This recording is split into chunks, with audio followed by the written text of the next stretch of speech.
Yes, This is an A4 sheet of paper. that's right. 10 signatories per sheet. If Anthony Abad is out to get 8 million votes to satisfy the threshold of 8 million, this is the requisite of the People's Initiative, he will need 800,000 pieces of this A sheet. Nakita ko po yung nakakuha ko ng isang ream nito. This paper was imported from Indonesia. This is 70 GSM. I want to ask Anthony Abad, kinuwenta ko po kung magkano siguro about 1,500 something reams. ₱500,000 pesos, ito pala mong papel. Ipiprint mo ito, palagay mo na lang 2 piso. 800,000 seats, that 1.6 million plus 500, that's about 2 million. Saan niya kinuha ni Anthony Abad? Maybe we can ask questions directly from this guy. Hindi yung mga nakatakip ang mukha. They're so brave enough not to be able to expose their faces in the public. I'm sorry, Mr. Senate President, but I read your rules of evidence. If the substantive rights of people affected in this hearing, they should also be protected. How can we, for example, confront the accusers if they are all masked? Hindi po ganito.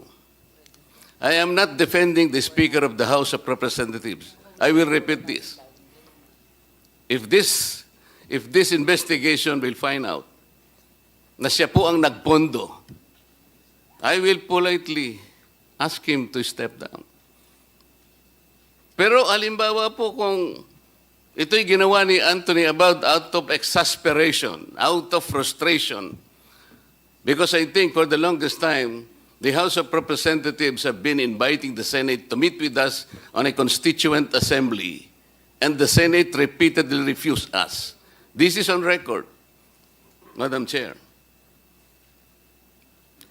Kahit kailan po hindi natin magagampanan, hindi natin magagamit yung isang modality to change the Constitution, which is the Constituent Assembly. Every time an invitation is issued to the Senate by the House, ang answer po, dead ma.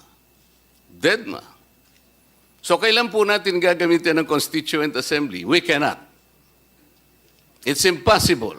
Sinasabi ng Senate, well, ang dami pong Okay, bago kami makipag-meet sa inyo, you will have to agree that separate voting. Ganun po palagang nangyayari. Ito po ang nangyari. Ako po matagal na sa Congress. Kung hindi ako nagkakamali, Madam Chair, panahon pa po ni Speaker Belmonte, pinag-iisipan na natin to. Restrictive economic provisions, blah, blah, blah, blah, blah, blah. But we never agree just to meet. Alam po ninyo, Madam Chair, ang pinag-uusapan, mag-meet lang po tayo.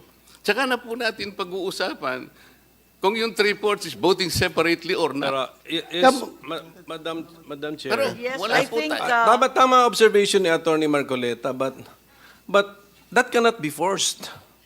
If the Senate does not want to amend the Constitution through a Constituent Assembly, the House cannot force it. Ganun lang po yun, as simple as that. So therefore, No one is forcing, Senator. precisely. So, there should be no complaint kasi we are two autonomous bodies. Ayaw nung isa makimit sa Constituent Assembly. The complaint arises from the fact that you do not want to meet with us.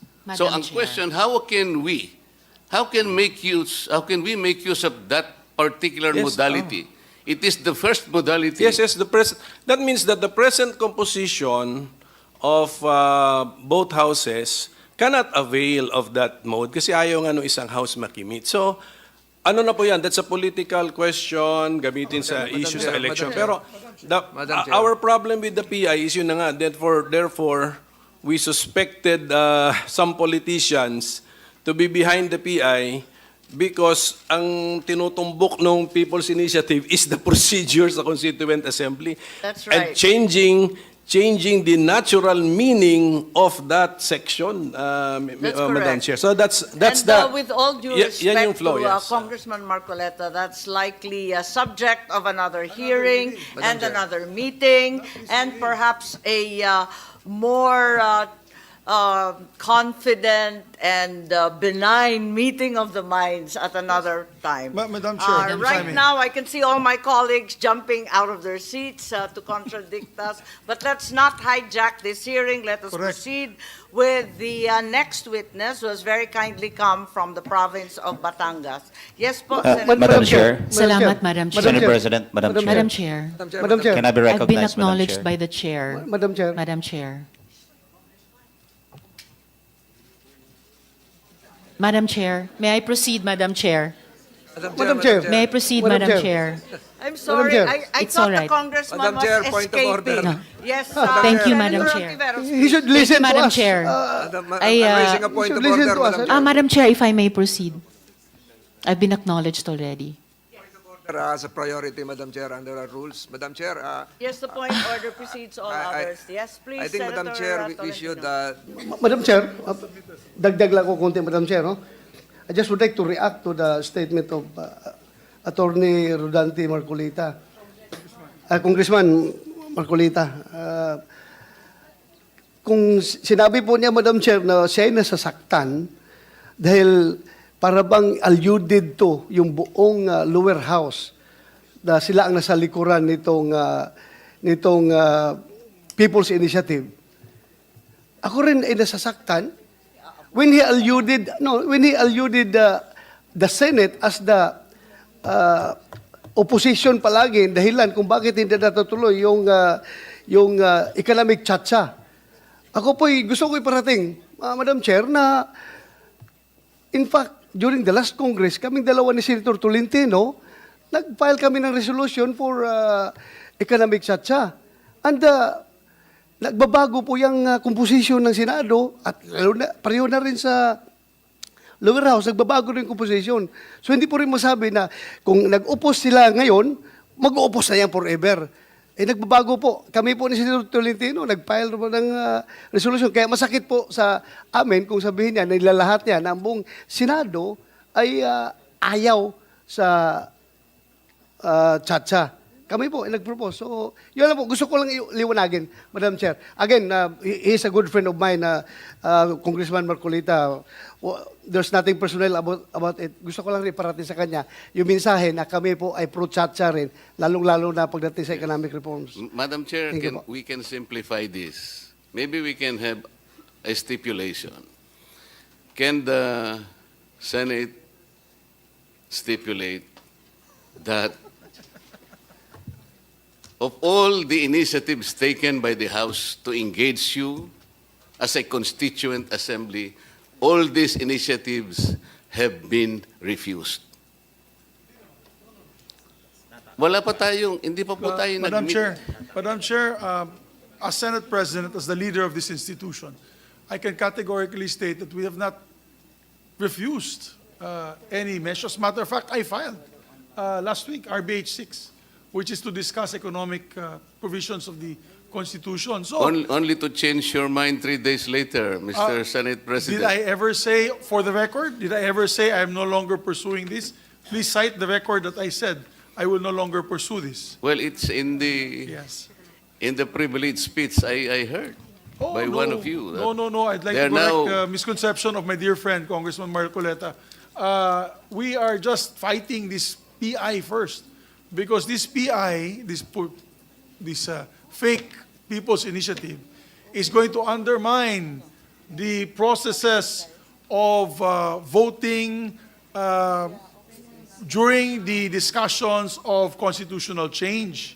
Hindi po kami papayag na makapon ang Senado kasi mawawala po ang bicameralism that is stipulated 5 times in our Constitution and provides for the checks and balances of our institutions. Yun lamang po.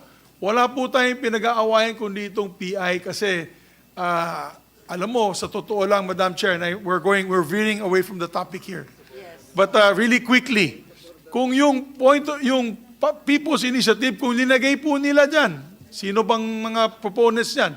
Kung linagay ng pirma dyan to amend the, for example, public services to allow 100% foreign ownership, sa tingin ko walang gulo eh. Pati sa amin walang aalma. Yun ay napakasimple. that is a right given by the Constitution. Pero hindi.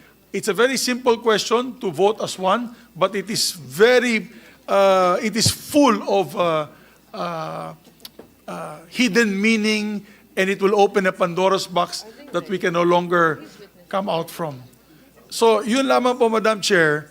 I just want to put for the record, we have not categorically said no to amendments to the Constitution. As a matter of fact, I met with the President, and he said, let's discuss the economic provisions and stop this PI. He told me this yesterday, and I'm saying this for the record again. I gave that speech in Congress as a personal and collective privilege, but I'll say it again. The President said, stop this PI, it's getting out of hand, and focus on discussions on the floor on how we can improve the Constitution through the amendments to the economic provision. Yun Madam lamang Chair. po. Yun lamang po. Madam Chair, point of order. Yes, thank you very much. I listened Senator intently to the Escudero. distinguished chairperson when she enumerated the basis for this inquiry, which is basically PI. While I know this is a spirited debate that has been going on between the House and the Senate, and we have two excellent debaters here in the person of Congressman Marcoleta, Senator Bato, and SP Zubiri, this will have its proper time at another inquiry and meeting so that we can focus on the witness and also our numerous resource persons who took the time out to be with us this morning. With the indulgence, of course, of my dear colleague and friend, Congressman Marcoleta. I agree, Madam Chair. So, ang tinatanong ko lang po na kung meron tayong ma-stipulate, sapagkat totoo naman hindi pa tayo nag-meet as a constituent assembly. That is a fact. From all the invitations we had given to the Senate, wala pa pong nangyari doon. Ito po Well yung taken totoo. po. Pag-usapan natin. So, maaring ngayon po mangyari na. Pero ang sinasabi ko, for the longest time, the hands were extended to you to meet with us on a constituent assembly. Yung mag-usap lang tayo. And then Marami pag-usapan pong natin magpoprotesta kung dyan. voting Pero hayaan na separately po natin or at voting bigyan natin jointly. ng ibang But let pagkakataon. the process to proceed. Yung Tama. mag-meet lang tayo, napakaganda na po sigurong simula yun. Thank you. Mr. Senate President, Madam Chair. Thank you. Thank you